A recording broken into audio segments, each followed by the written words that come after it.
Hello, I'm Naj, and this is my legend of the original sin. Tell the tale. On a cold winter day, a falconer walked through the forest. But that morning he felt a great weight on his heart. And he could feel the soul on his lips cracked by the snow. He stopped for a moment, closed his eyes, and fell to his knees on the ground. There he had a terrible vision of darkness, war, and suffering. Tormented and furious, he looked to the sky, and with all his might, he shouted, "Why so much suffering? Why?"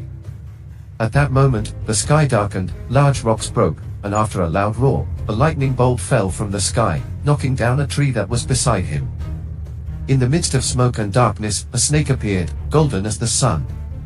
It stood before him, and looking him straight in the eyes, it spoke to him. "Search within this old burned tree trunk, and you will find the answer." Then it disappeared into the undergrowth. Deeply impressed by the words of the snake, the man could only think of the secret hidden in that tree, chosen by a lightning bolt. Hurriedly, he began to carve that fallen tree, telling himself, "The truth will emerge." And so, slowly, the wood began to shape, a figure of a woman, with an arm raised in the form of a snake. He couldn't believe it. Even the snake of the Garden of Eden. The original sin was the answer. Woman and temptation, forever united, in earthly beauty. The falconer admired every day the divine beauty of his sculpture, but what would it serve for? A few days later, the fury of the sky unleashed a snowstorm so intense that it left all the villagers isolated in their homes. With a lack of firewood, they sacrificed in the fire everything that could give warmth.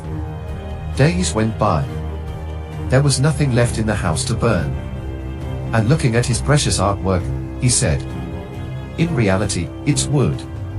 It will keep my family warm for one more night."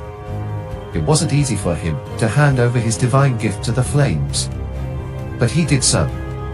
And he sat with great sadness, watching as his sculpture burned in the fire and disappeared before his eyes.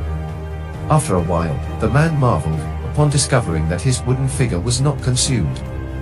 It spun slowly among the flames, and produced such strong and constant heat, that it managed to melt all the snow on the mountain. Then the hawk, inspired by a divine and animal instinct, jumped and grabbed the sculpture by the head of the snake, rescuing the miracle that saved the village. He looked at his master and nodded his head for him to follow. Flying with his strong claws, he brought the figure to the chapel, and with great care he placed it on the altar of offerings.